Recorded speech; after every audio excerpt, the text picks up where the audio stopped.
ஆட்சித்தலைவர் அவர்களுடைய அலுவலகம் முன்பாக மத்திய அரசு மாநில அரசினுடைய கவனத்திற்கு கொண்டு செல்ல வேண்டும் என்பதற்காக ஒரு போராட்டத்தை கையில் எடுத்திருக்கிறோம். இந்த போராட்டத்தினுடைய நோக்கம் திருப்பூர் மாவட்டம் இந்தியாவிலேயே முதன்மையான மாவட்டமாக தொழில் வளத்தில் சிறப்பாக செயல்பட்டு வந்தது. இப்போ சிறிது காலமாக இந்த தொழில் வளம் அனைத்து தொழிற்சாலைகளும் திருப்பூரை விட்டு வட இந்தியாவிற்கு சென்று விட்டது. அதற்கு காரணம் மத்திய அரசும் மாநில அரசும் நிதி உதவி மற்றும் பல்வேறு கரண்ட் பில்லு பல்வேறு விதமான சலுகைகளை தராததனால தான் இந்த தொழில் நிறுவனங்களாக வட இந்தியாவுக்கு சென்று விட்டது. அப்போ தொழிற்சாலைகள் இயங்க வேண்டும். தொழிற்சாலைகள் இயங்கினால்தான் தொழிலாளர்களுக்கு வேலை கிடைக்கும். லட்சக்கணக்கான தொழிலாளர்களுக்கு வேலை இல்லாமல் தவித்து கொண்டிருக்கிறார்கள். இந்த தொழிற்சாலை இயங்குவதற்கும் மத்திய அரசும் மாநில அரசும் நிதி கொடுக்க வேண்டும், ஜிஎஸ்டி கொடுக்க வேண்டும், ஜிஎஸ்டி குறைக்க வேண்டும், கரண்ட் பில்லை குறைக்க வேண்டும், பல்வேறு விதமான நெருக்கடிகளை குறைக்க வேண்டும் என்பதை இந்த கூட்டத்தின் வாயிலாக தெரிவித்து கொண்டு, இந்த மாவட்டத்தினுடைய ஒரு மிக சிறப்பான ஒரு தொழில் வளம் சொன்னால் பனின் காட்டன். இந்த தொழிலில் உலக லெவலில் ஏற்றுமதி செய்யக்கூடிய மாவட்டம். தொழில் வளத்தில் மிகப்பெரிய வளர்ந்து வந்தது. குறிப்பாக குட்டி ஜப்பான் என்று சொல்லக்கூடிய மாவட்டமாக செயல்பட்டது. ஆனால் இன்றைய தினத்தில் தொழில் இல்லாமல் முடங்கிவிட்டது. காரணம் இந்த மத்திய அரசாங்கம் மாநில அரசாங்கத்தினுடைய அதாவது ஆதரவு கொடுக்காம உதவிப்படாத காரணம் தான் ஒன்று. அதே போல் இந்த தொழிற்சாலைகளில் இயங்கக்கூடிய அனைத்து தொழிற்சாலைகளிலையும் அதனுடைய கழிவு நீரை ஆற்றிலே திறந்து விடுவது, கம்பெனிகளில் நிலத்தடி நீர்களை இறக்கி விடுவது, இங்கிருந்து திறந்து விட்டாங்க நேராக உரத்துப்பாளையம் டேமில் போய் தேங்கி அந்த சுற்றி இருக்கக்கூடிய பல ஆயிரக்கணக்கான விவசாய நிலங்கள் பாதிப்பு அடைஞ்சிருக்குது. இந்த பாதிப்பு அடைஞ்சதுக்கு பல்வேறு அமைப்புகள், இயக்கங்கள், கட்சிகள் போராட்டம் நடத்தியிருந்தாலும் கூட ஜனநாயக மக்கள் கழகமும் நடத்துவோம். எங்களுடைய மக்களுடைய சுத்தமான குடிநீர் வேண்டும், குடியிருப்பதற்கு வீடு வேண்டும், இலவசமாக வீடு வழங்க வேண்டும். அதே போல் நம்முடைய இலவச வீட்டுமனை பட்டா கொடுப்பதற்கு பல்வேறு நிபந்தனைகளை வைத்திருக்கிறார்கள். அதை தளர்த்த வேண்டும். அதே போல் அடுக்குமாடி கொடுத்து இந்த மக்களை சொந்த நாட்டில் பிறந்து வளர்ந்த பூர்வகுடி மக்கள், இந்த மக்களுக்கு தேவையான குடியிருப்பதற்கு 2 சென்ட் இடம் 3 சென்ட் இடம் கொடுக்காத ஏமாற்றுவதற்கான உச்சவரம்பை நிர்ணயித்த தமிழக அரசாங்கம் அந்த உச்சவரம்பை தளர்த்தி கொஞ்சம் அதிகப்படுத்த வேண்டும். தனித்தனியாக ஒவ்வொரு குடும்பத்திற்கும் அனைத்து சமூக மக்களுக்கும் இலவசமாக 3 சென்ட் இடம் அல்லது 3 சென்ட் இடம் விவசாயம் பண்ணி பிழைப்பதற்காக தமிழ்நாட்டில் 12,50,000 ஏக்கர் ஏடி கண்டிஷன், அதாவது பஞ்சமி நிலம்னு சொல்லியிருக்குது. அந்த பஞ்சமி நிலங்களை மீட்டு கொடுப்பதற்கு தமிழக அரசாங்கத்தினுடைய கவனத்துக்கு கொண்டு போகிறோம். எதற்காக சொன்னால், அதாவது தமிழகத்தில் ஏறத்தாழ ஒரு 6 லட்சம் ஏக்கர் நிலங்களை, கோவில் நிலங்களை மீட்பதற்கு தமிழக அரசு மாண்புமிகு முதல்வர் அவர்கள் உத்தரவிட்டு அங்கங்கே உள்ள கோவில் நிலங்களை மீட்டு அதுகளுடைய எல்லை வரைப்படுத்தி அந்த நிலத்தை மீட்டிருக்கிறார்கள்.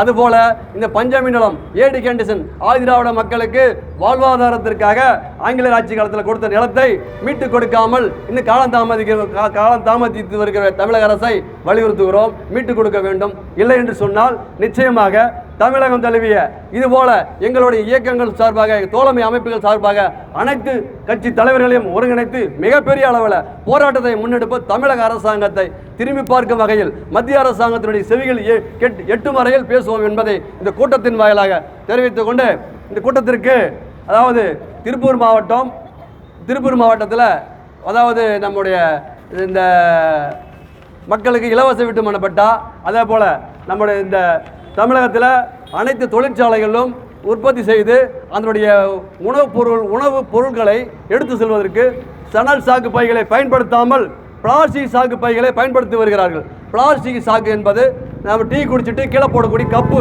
அந்த கப்பை மறு யூஸ் பண்ண முடியாது. கீழே போட்டால் மண்ணில் போட்டால் மக்காது. ஆனால் அந்த பிளாஸ்டிக்கை பயன்படுத்தக்கூடாதுன்னு சொல்லி தமிழக அரசாங்கம் வலியுறுத்துகிறோம்.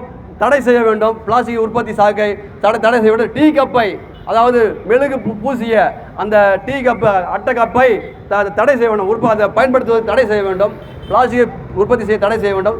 சணல் சாக்கு உற்பத்தி செய்வதற்கு தமிழகத்தில், அதாவது தமிழகத்துக்கு தேவையான அரசாங்கம் கொள்முதல் செய்யக்கூடிய நெல், அரிசியெல்லாம் மக்களுக்கு ரேஷன் அரிசி ஆகட்டும், பல்வேறு துறைகளுக்கு தேவைப்பட்ட உணவு தானியங்களை எடுத்து செல்வதற்கு புதிய சாக்கு பைகளை பங்களாதேஷ், கல்கத்தா, மேற்கு வங்காளம் இது போன்ற மாநிலங்கள்லேருந்து இன்றைக்கி இறக்குமதி செய்கிறாங்க. அதை தவிர்த்து தமிழக அரசாங்கம் இதனுடைய சணல் சாக்கு பைகளை நாமக்கல் மாவட்டத்தில் பல ஆயிரக்கணக்கான கோழி பண்ணைகள், மாட்டுத்தீவன கம்பெனிகள் இருக்கிறது.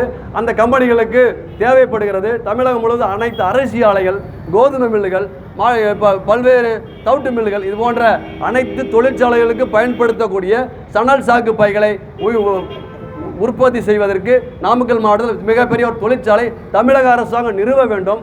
அதே போல் சென்னையை பொறுத்தவரை தொடர்ந்து ஒரு நாளைக்கு ஏறத்தாழ 10 லட்சம் 15 லட்சம் பேர் தமிழகம் முழுவதும் இருந்தோம்.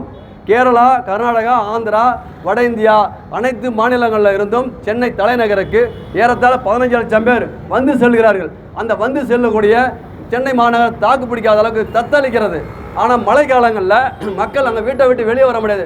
வீடு இடுப்பளவிற்கு ரோட்டில் தண்ணி போகுது. அப்போ அங்கே மக்கள் வாழ தகுதியற்ற நகரமாக சென்னை மாநகரம் இருக்கிறது. அந்த மாநகர தலைமை செயலகத்தையும் சட்டசபையும் தமிழகத்தினுடைய மையப்பகுதியான திருச்சி மாநகரத்துக்கு கொண்டு வர வேண்டும் என்று ஜனநாயக மக்கள் கழகம் வலியுறுத்துகிறது. என் தோழமை அமைப்புகள் அனைத்து அமைப்புகளும் இதை வலியுறுத்துகிறார்கள் என்பதை சட்டசபையும் தலைமை செயலக திருச்சி மாநகருக்கு தமிழகத்தினுடைய மையப்பகுதிக்கு கொண்டு வர வேண்டும். மத்திய அரசாங்கமே எங்களுடைய கோரிக்கையை நிறைவேற்றுங்கள். தமிழக அரசே எங்களுடைய கோரிக்கையை நிறைவேற்றுங்கள். சென்னையில் இருந்து மக்களை தத்தளிப்பதற்கு மாற்றாக அனைத்து மக்களும் வந்து செல்வதற்கு, அனைத்து மக்களும் எந்த பிரச்சனை இல்லாத இடத்திற்கு ஒரு சுற்றுலாத்தலம், திருச்சி மாநகர சுற்றுலாத்தலம் அந்தனுடைய நம்ம மாநகரத்திற்கு தலைமை செயலகத்தை சட்டசபை கொண்டு வர வேண்டும். இது போன்ற எங்களுடைய மக்களுக்கு அடிப்படை தேவைகளான அனைத்து கோரிக்கைகளுக்கும் ஜனநாயக மக்கள் கழகத்தின் சார்பாகவும் எங்களோட தோழமை அமைப்புகள் சார்பாகவும் இணைந்து மாவட்டந்தோறும் போராட்டங்கள், ஆர்ப்பாட்டங்கள், கூட்டங்கள் நடத்தி வருகிறோம். இந்த கூட்டத்தின் வாயிலாக கேட்டுக்கொள்வது, மத்திய அரசாங்கம், மாநில அரசாங்கம் ஜனநாயக மக்கள் கழகம் வலியுறுத்துகிற கோரிக்கைகள் அனைத்தும் நிறைவேற்ற வேண்டும். எங்களுடைய கோரிக்கையை இப்போ மாவட்ட ஆட்சித்தலைவர் அவர்களுக்கு கோரிக்கை மனுவாக கொடுக்கிறோம். அந்த கோரிக்கை மனுவை தமிழக முதல்வர் அவர்களுக்கும், முதலமைச்சர் அவர்களுக்கும், தமிழக முதல்வர் அவர்களுக்கும், மாண்புமிகு பிரதமர் அவர்களுக்கும் உங்களுடைய பகுதியிலிருந்து உங்களுடைய லெட்டர் பேடில் எழுதி இந்த கோரிக்கை வரப்பட்டுள்ளது, இந்த கோரிக்கையை பரிசீலிக்க வேண்டும் என்று நிறைவேற்றுவதற்கு மாவட்ட ஆட்சித்தலைவர் அவர்கள் எழுதி அனுப்ப வைக்க வேண்டும் என்று கேட்டுக்கொண்டு இந்த கூட்டத்தை சிறப்பான கூட்டத்தை ஏற்பாடு செய்த திருப்பூர் மாவட்ட தலைவர் ஆர் கண்ணன் அவர்களும், திருப்பூர் மாவட்ட செயலாளர் கே வெங்கடாஜலம் அவர்களும், திருப்பூர் மாவட்ட பொருளாளர் PS குமரேசன் அவர்களும், தொழிற்சங்க மாவட்ட தலைவர் ஒய் பிரகாஷ் அவர்களும், மாவட்ட மகளிர் அணி செயலாளர் தலைவி அம்மா செல்வி அம்மா அவர்களும் மற்றும் நம்முடைய அனைத்து மாவட்ட ஜனநாயக மக்கள் கழகத்தினர் திருப்பூர் மாவட்ட நிர்வாகிகள் அனைவர்களுக்கும்